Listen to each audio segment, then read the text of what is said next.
vamos falar um pouco. E essa história do Irã e Israel? Como é que você acompanhou tudo? Parecia que ia ser. Aliás, nós estamos na iminência, né? Israel aparentemente vai dar uma resposta aí que pode ser um grande, uma notícia devastadora aí nas próximas horas. Estamos torcendo para isso não acontecer, até porque o Irã avisou: não reajam. Fala um pouquinho para a gente sobre isso, meu querido Altamiro Borges.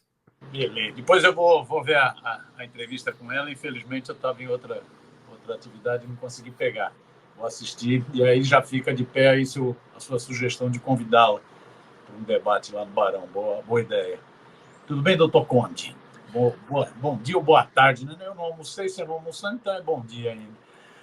Bom dia, boa tarde, boa noite, que nem na vigília Lula livre, né? Bom dia, boa tarde, boa noite. O Fernando Moraes, quando tinha o nocaute, que falava assim: bom dia, boa tarde, boa noite, porque eu não sei que hora que vai assistir. É porque as pessoas assistem depois também, né? Pois é. Então, dá um pitaco aqui sobre essa questão da ação de Israel, né, semana passada, e essa resposta que está sendo esperada da ação do Irã e da resposta que está sendo esperada de Israel. É isso, o governo israelense, o governo sionista de Israel já anunciou que a resposta vem hoje. Vamos ver. Está tendo uma pressão internacional muito grande, teve reunião, inclusive, da ONU, uma reunião de emergência esse final de semana, pressão internacional para conter a ira assassina, a fúria assassina do carniceiro Netanyahu. Né? Então, teve, na reunião da ONU, não conseguiu nem chegar a um documento final, né? Houve muita divergência sobre como encarar a ação do Irã e a reação de Israel, né? Mas houve muita pressão para evitar uma escalada de violência na região. Evitar uma escalada de violência, porque isso pode generalizar uma guerra na região. Generalizar a guerra na região com consequências dramáticas para o povo, mortes, feridos, desgraceira total, e com consequências dramáticas no mundo todo, inclusive no terreno econômico, consequências dramáticas. Né? Então, há uma pressão para tentar segurar a mão desse assassino, desse Netanyahu. A ação do Irã, eu achei muito interessante a matéria que o Jamil Chad fez a partir lá da Europa, entrevistando vários embaixadores, corpo diplomático de vários países. A ação do Irã foi uma ação telegrafada, é o título, inclusive, que ele deu, né, para a matéria.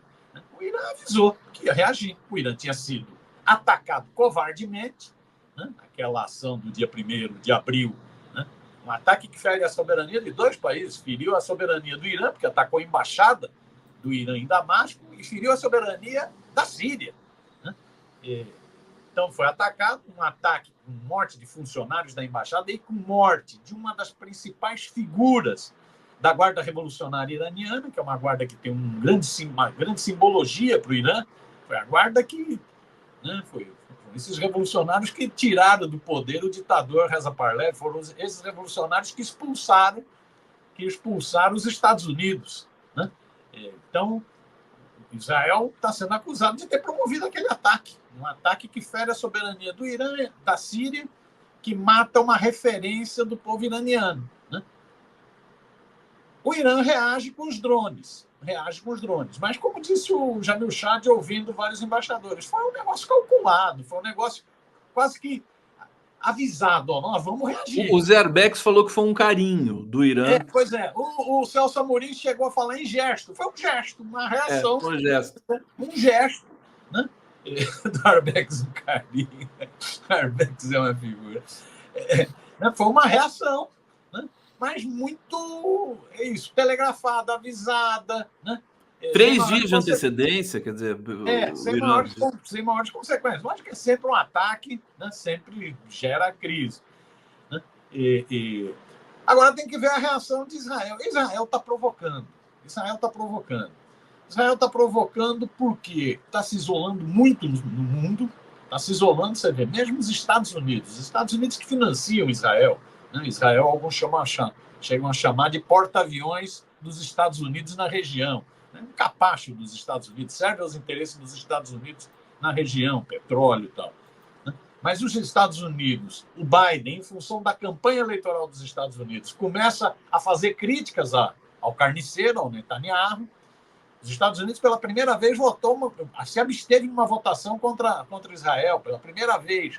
Então, essas provocações de Israel é para, no meu entender, e o Chad também fala isso, ouvindo vários embaixadores, é para tentar fazer com que os Estados Unidos voltem a dar todo apoio, a bloquear totalmente, é chamar os Estados Unidos e a Europa para a guerra. É isso que o Netanyahu está fazendo, é uma provocação para chamar, porque ele está se isolando, e ele tenta chamar novamente esses países para a guerra, para o financiamento e tal. É uma ação também para tentar conter a onda de protestos no mundo inteiro. E é uma ação para conter o desgaste do carniceiro em Israel. Em Israel. As manifestações voltaram a crescer em Israel contra o Netanyahu. Isso, ele fica sempre assustado com isso, e o ataque à embaixada do Irã, né, na Síria foi justamente para tentar silenciar os próprios israelenses que não aguentam mais o Netanyahu. O Netanyahu já era para ter caído antes de outubro, antes da ação do Hamas. Né?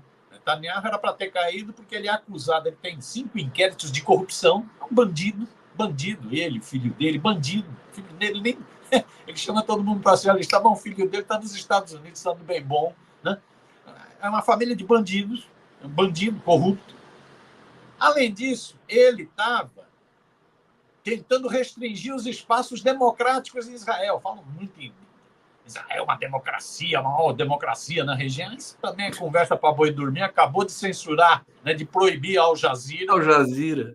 Pois é. Que democracia é essa, né? Pois é, uma democracia com base na colonização, na exploração do povo palestino. Lembra outras democracias de séculos atrás, né? Na época da escravidão. Então, mas ele estava ainda tentando restringir mais essa democracia, essa tal democracia israelense. Estava tentando restringir, ele estava tentando coibir o poder judiciário. Por isso que ele se dá tão bem, inclusive, com o Bolsonaro. Os dois detestam o poder judiciário. Né? Estava tentando coibir. Aí as manifestações, antes de outubro, já estavam crescendo. Eram manifestações toda semana, pedindo o impeachment do Netanyahu, do carniceiro, por corrupção e por ataques à democracia. Ele começou a guerra por isso, para tentar fugir do impeachment e da cadeia. E faz esses ataques para tentar fugir do impeachment e da cadeia. Faz essa provocação à embaixada do Irã em Damasco, faz essa provocação ao Irã e à Síria, né, para tentar conseguir apoio, união nacional, para escapar do impeachment e da cadeia. Esse pedido de impeachment e cadeia, inclusive, cresceu no último tempo com mais um elemento. É que tem setores da sociedade israelense que desconfiam que o Netanyahu facilitou a ação do Hamas. Com base, tendo um baita serviço de inteligência, tal da Mossad, serviço terrorista, né, de espionagem. E tendo o aparato militar que tem, setores na sociedade israelense acham que o Netanyahu foi ou incompetente ou conivente. Setores na sociedade israelense que acham isso, pesquisas apontam isso. Então, Netanyahu está numa situação complicada, é por isso que ele fica provocando, o tempo inteiro ele provoca. Essa provocação, né, de assassinar uma das principais referências iranianas da Guarda Revolucionária do Irã é provocação pura. E ele tenta atrair outros países, sair do isolamento, atrair para a guerra. Vamos ver o que vai ser essa promessa dele de um ataque virulento hoje, uma reação virulenta hoje. Vamos ver. Nós estamos atentos aqui. Os Estados Unidos já tentaram convencer Israel a não, hipocritamente, porque eles continuam dando apoio a Israel, né, quase que restrito nos bastidores, mas publicamente eles fingem que estão pedindo para... Agora, não interessa, de fato, aos Estados Unidos e ao Ocidente que ecloda uma guerra generalizada ali contra o Irã. Inclusive, por isso que o ataque, aspas, do Irã, que foi mais um gesto do que um ataque, foi telegrafado, né? Foi totalmente calculado. E só destruiu... Imagina, uma criança ficou ferida no ataque. Como é que pode uma coisa dessa? A gente não sabe porque sempre as informações que vêm de Israel, elas vêm faltando dados, né? Israel realmente é o país que mais mente nesse mundo. É uma coisa impressionante, o Altamiro. Nós não temos informações das baixas do exército israelense em Gaza. Nós não temos informações, por exemplo, agora das bases israelenses que foram atingidas por mísseis iranianos, que foram, né? 4 bases, né? Duas bases e duas estruturas militares ali. Mas, enfim, nós vamos continuar buscando as informações, aos poucos a gente vai sabendo. Agora, o Netanyahu se transformou, Altamiro, no grande pária da humanidade, quer dizer, o vetor de desestabilização do mundo. Tá meio que na mão dele esse processo. Alguém tem que parar esse cara, né? Pois é, tem que segurar a mão assassina desse sujeito. Ele representa os interesses do sionismo, né? Não é só uma ação, não é só para salvar a pele dele, não. Ele representa os interesses do sionismo. O sionismo enquanto uma política racista, limpeza étnica, racista, se acham os protegidos, né? E sionismo enquanto também uma política de anexação, de colonialismo, né? Então, o objetivo, por exemplo, em casa é conseguir mais território, é conseguir mais assentamentos, para os colonos. Tanto é que os colonos não vão sendo instigados a invadir territórios palestinos. Então, o Netanyahu representa isso. O que há de pior em Israel, uma visão sionista, que é essa visão de anexação, de colonialismo e de racismo. E uma visão belicista, de guerra, de matar, né? Eles são os povos protegidos, que têm liberdade para fazer isso, né? E, além disso, além de representar esse projeto sionista, é ele. Mas você já teve ações tão violentas quanto agora, sem ter o Netanyahu, em outros governos, até governos trabalhistas de Israel, né? Até governos trabalhistas, que é esse projeto de anexação e projeto racista, anti-palestino e tal. Agora, o Netanyahu junta essa componente, que é a componente dele estar tentando se safar do impeachment e se safar da cadeia. Se safar da cadeia, se não se safar de um poste, né? Porque esse cara é detestado por um setor da sociedade israelense. Então, ele vai provocando, e tem que segurar a mão desse cara, porque esse cara é um carniceiro, ele não tem controle, não tem limite. Isso é um carniceiro. É uma coisa genocida.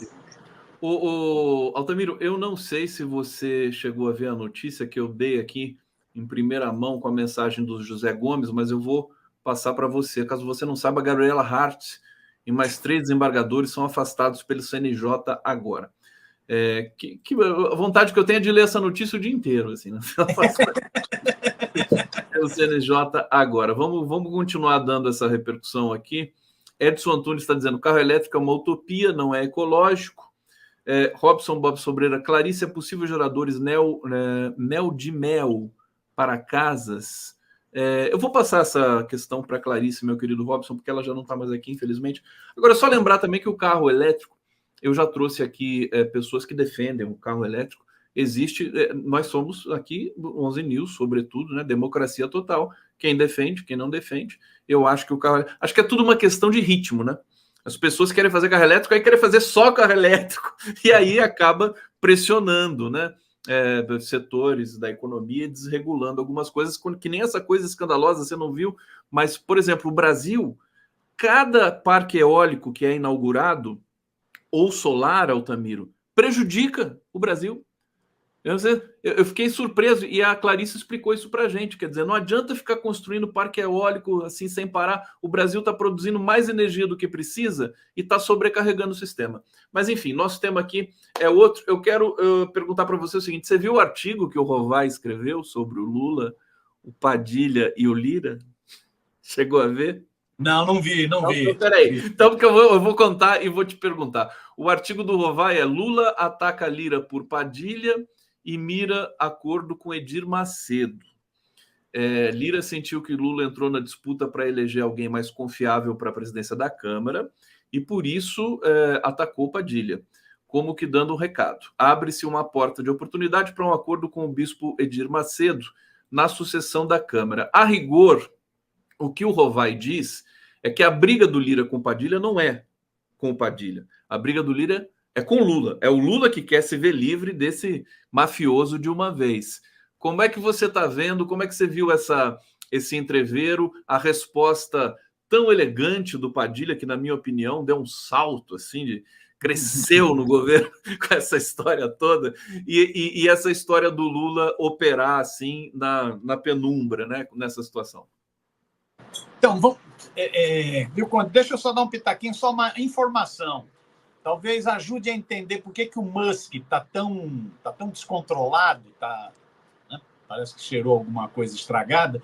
Por que ele está tão descontrolado? É essa história de carro elétrico. Hoje, a Tesla, que é a empresa dele de carros elétricos, anunciou a demissão de 10% dos funcionários. A Tesla tem tido um prejuízo razoável. Isso tem muito a ver com a disputa com a China, com os carros elétricos chineses, né? Inclusive que já instalaram uma fábrica aqui no Brasil, em Camaçari, onde era a Ford, né? Então, isso talvez ajude a entender um dos fatores, não é a única causa. Ele é um cara de extrema-direita, gosta de fascista, gosta do Trump, gosta do Bolsonaro, gosta do Milei, né? Mas outra razão para a histeria, para a cólera, para a fúria, para o chilique do Elon Musk, né, é exatamente o prejuízo das suas empresas, né? A Tesla está tendo prejuízo, o X, o ex-Twitter, está tendo prejuízo, né? Teve uma queda grande de faturamento. Então, o cara, por razões econômicas, ele ataca a soberania nacional, o judiciário brasileiro, o presidente Lula. Então, essa é uma observação sobre essa história de carros elétricos. Outra observação é esse negócio da Gabriela Hart, da copia e cola do Moro, né? Eu vi a notícia, fiquei também impressionado. É isso, ela e mais 3 desembargadores que atuam no Tribunal Regional Federal da 4ª Região, TRF4, né, foram afastados, e a razão é burlar a ordem judicial, violar o Código da Magistratura, prevaricação e burlar decisões do Supremo Tribunal Federal, né, segundo informou a Daniela Lima lá no G1. Interessante. Essa Gabriela Hart substituiu o Moro, né? Essa Gabriela Hart era isso, era a mulher do copia e cola. É do copia e cola. Do copia e cola. É interessante essa punição que ela recebe. Vamos ver qual vai ser a reação da mídia lavajatista e dos lavajatistas, né? Devem estar meio bravos, vamos ver. E pegando essa questão aí, eu não tinha lido, esse final de semana, acabei viajando, não tinha lido o artigo do Rovai. Vou ler, vou imediatamente ler, até porque vou estar com ele amanhã. Então, imediatamente ler. É isso, essa briga do Lira, essa briga do Lira com o Padilha não é uma briga do Lira com o Padilha. O Lira é um chantagista, Ele sofreu uma derrota na Câmara. Na votação da prisão lá do Brasil. Chiquinho Brazão, ele sofreu uma derrota, né? Eles fizeram um acordo. Os bolsonaristas votariam pela libertação do bandido. Bandido bom é bandido solto, se for bandido nosso. Votariam pela libertação do Chiquinho Brazão, como votaram, né?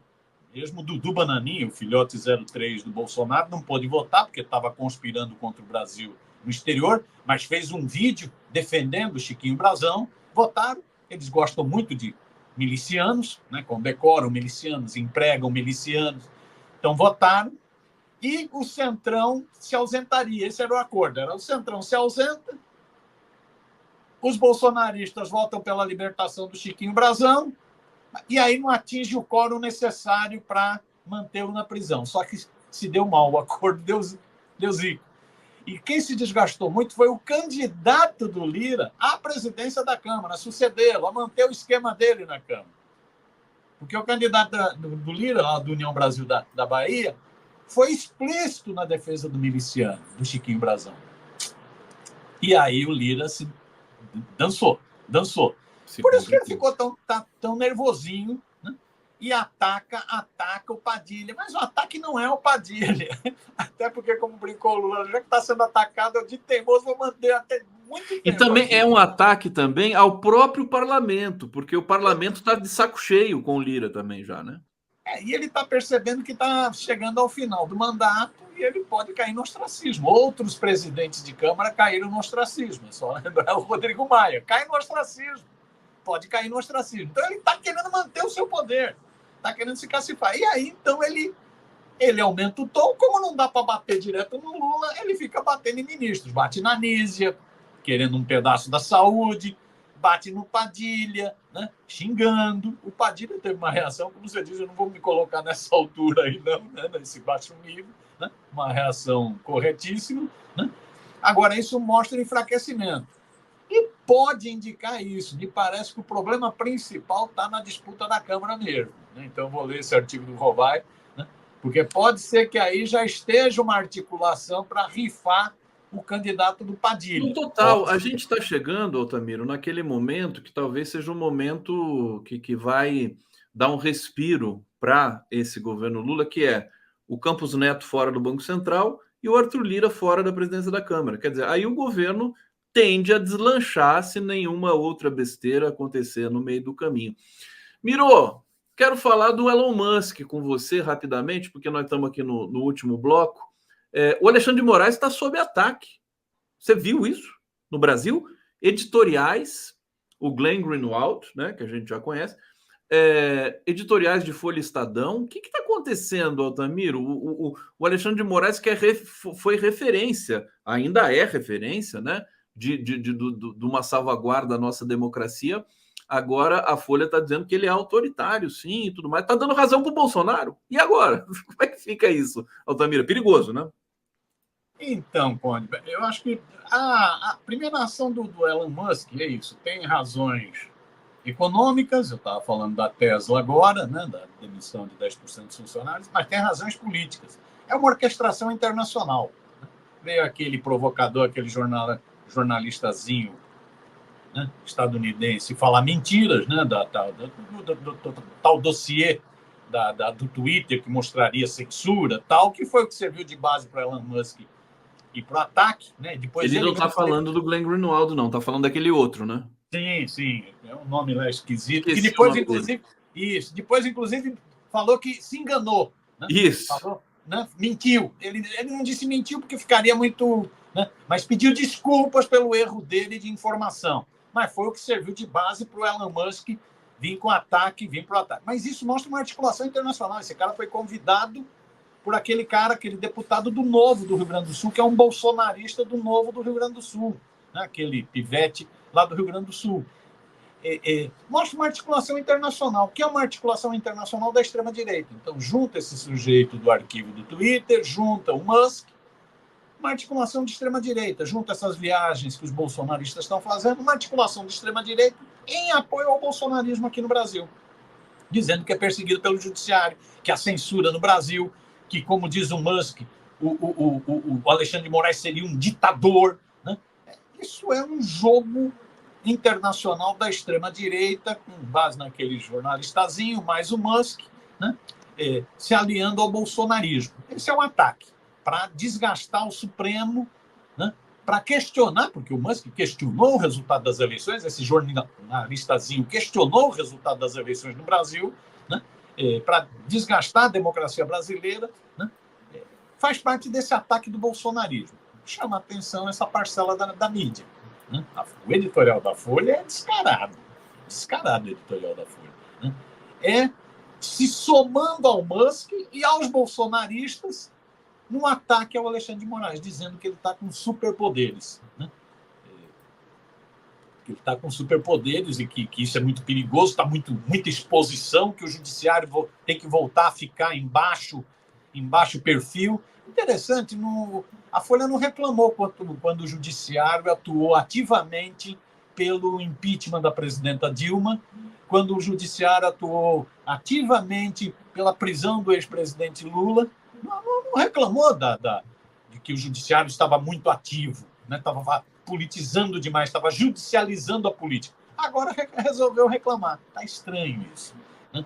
Eu acho que a Folha de São Paulo está cada vez tendendo mais para... Ela volta para a extrema-direita. Ela desblocou do bolsonarismo, principalmente na crítica ao negacionismo, na pandemia, na crítica ao obscurantismo, na cultura, tal. Descolou mas ela não pode fortalecer o campo popular, ela não pode, né? Então ela vai se reposicionando, ela está cada vez mais pendendo para a extrema-direita novamente, né? E por isso, então, ela ataca, ela faz o mesmo ataque que o Musk, esse bilionário excêntrico alienígena, e o mesmo ataque que os bolsonaristas fazem ao Tribunal Superior Eleitoral e ao Supremo Tribunal Federal. Exatamente. Vamos ficar atento aí com a mídia doméstica, que, aliás, deu outro vexame ontem na cobertura do ataque do Irã a Israel, dizendo que Israel foi desproporcional o ataque e tudo mais. É uma piada, né? Meu querido Tamiro Borges. Agora, pessoal, aqui tá dizendo o seguinte, aqui no bate-papo, né? O Musk devia levar o Bolsonaro para ser presidente em Marte, né? Leva o Bolsonaro para Marte e ele fica lá, ele fica presidente, o planeta inteiro fica com ele, né? Com os filhos dele. Tomara que, né, a gente consiga essa deportação do Bolsonaro. Altamiro Borges, sempre bom falar contigo. Iniciando a semana aqui com tudo, 11 News. Obrigado a todos que nos acompanharam aqui pelos canais do YouTube. Inscreva-se nos canais, dê o like também, você que acompanhou a gente na TV aberta, na Rádio Brasil Atual. Altamiro, excelente semana para você, muito trabalho para todos nós. Continuem com a nossa programação e a gente volta amanhã com mais um 11 News, às 11 horas da manhã. Valeu, querido. Não precisa tanto trabalho assim, menos um pouco. Menos um pouco. Valeu, gente. Tchau.